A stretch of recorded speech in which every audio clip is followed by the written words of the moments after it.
this is us. And this is us on drugs. What the fuck? Hey guys, this is Psycho Culture's Anarchy here with my good buddy. So. Introduction, remember? Your name. So. This is my buddy Sempai Touch Me, and we're here to review the Hateful Eighth film by Quentin Tarantino. Now then, initial thoughts on it. Senpai? It's like a roller coaster that you don't think that's going to do loop-de-loops, but then the entire ride's fucking loop-de-loops, and you feel like you're about to die, but then you feel absolutely livid. Yeah. But then there's also the fact that this movie was actually just... It's a Quentin Tarantino movie. It was good. It was, yeah. It's good dialogue, good characters, good all of that. The ending, remember the ending? Oh my God, that was such a fucking ending. So, the Hateful Eight, the premise is basically simple. 8 people, well, I think 9. Who was the 8 people again? The Mexican, the British hangman, Joe Gage, the guy who was writing the story, the 2 bounty hunters. Channing Tatum. Oh yeah, that's right, Channing Tatum was in this movie. Spoiler, mindfuck. Samuel Jackson. Kurt Russell, the old general guy, the guy who plays Chris Mannix.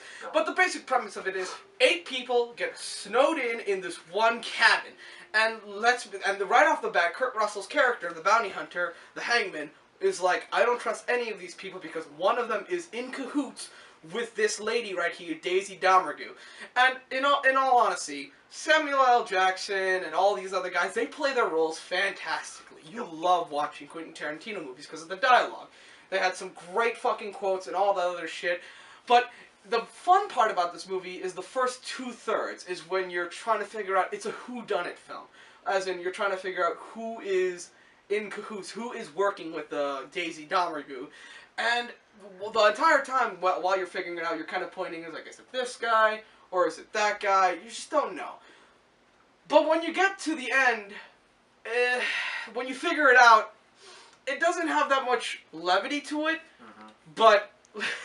Again, this is just the 2 of us. When we saw Channing Tatum show up in a Quentin Tarantino movie, it was like when Jonah Hill showed up in Django Unchained. We're like, look, me and him just literally looked at each other. We're like, what the fuck is he doing here?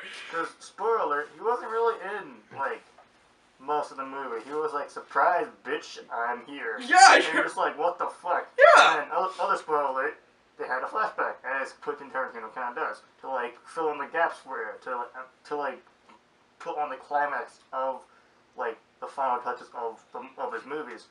And, like, it just, after having, like, the first, like, what, half of the movie? Yeah. Like, more than that. Like, mindfuck you, and then have his little, like, flashback literally fill you in. Yeah. It just brings, like, enlightenment to actually knowing what the fuck's going on, but at the same time, terror.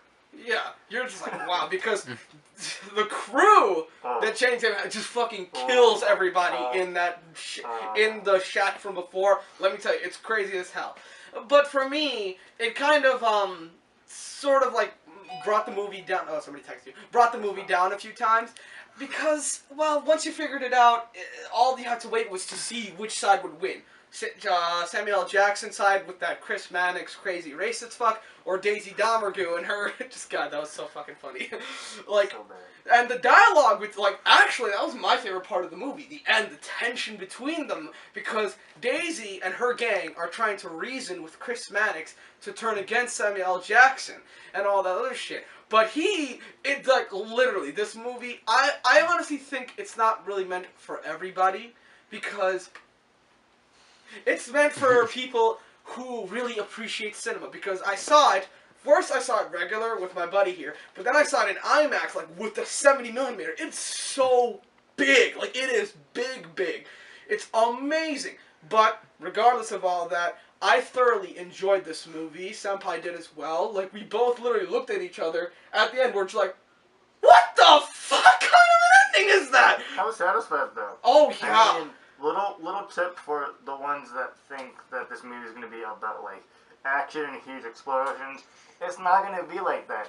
It's really just the verbal, like, passive-aggressive type of way that this whole movie, like, that's what makes it good. Yeah, Tarantino it's just... wordplay. Oh, yeah. Very good wordplay. Like, it's not really that, like, gun shooting, like, freaking gunfight actiony. If you like want, Django Unchained had. yeah, if you want like an action movie, this isn't your thing. But if you want something that will like fuck up your mind and like make you really think, this is your movie. Oh yeah, Tarantino just has that natural like brilliance with it. Inglourious Basterds, Pulp Fiction, Kill Bill Volume 2, and Jackie Brown and Reservoir Dogs. It does have the bloody factor to it, but it's just not as fucking crazy.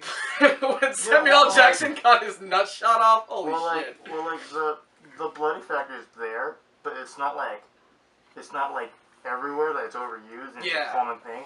It's like when it happened, you're just like, whoa, what the fuck's going on? Like everybody's dying now. So it's ridiculous. Yeah, and the ending, it's just like you're wondering, wait, what? That's how it ends? That sucks. But I think that's also a good thing because it's like you have been thoroughly, for me and Senpai, we were hanging on to the movie the entire time. When it ended, we're just like, what? No, I want more, and all that shit. It was kind of like.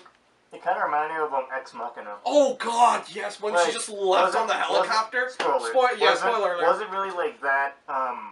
That actiony, but like it just the intensity. It just mentally fucked you over. Oh yeah, this. But again, Quentin Tarantino. Whenever I hear his name, I'm gonna see that movie regardless. This one, in my opinion, is another spectacular movie. One of the things I heard was my sisters went to see it, and they said, "Oh, this movie was boring. It had no plot." And I'm looking at them, I'm like, Reservoir Dogs had no plot. Pulp Fiction had no plot. 50 Shades of Grey had no plot. It's a Twilight fanfiction! Don't talk about it! It's a softcore porno. If I wanted to watch a softcore porno, I'd rather watch paint dry and jerk off to that.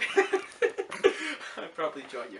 But regardless, this movie is great. I'd recommend everybody who's a movie fan to see it, because it's fantastic. I give this one a 9.5 out of 10. I give this 8,000 out of like 10. This is such a good movie. I would put it as a classic when the time comes. It's fucking great. Yeah. Actually, all Quentin Tarantino's movies are just amazing. Yeah, you can never go wrong with Tarantino. Well, this is Anarchy, Senpai, signing off, and my friends, go see that movie, please. Peace out.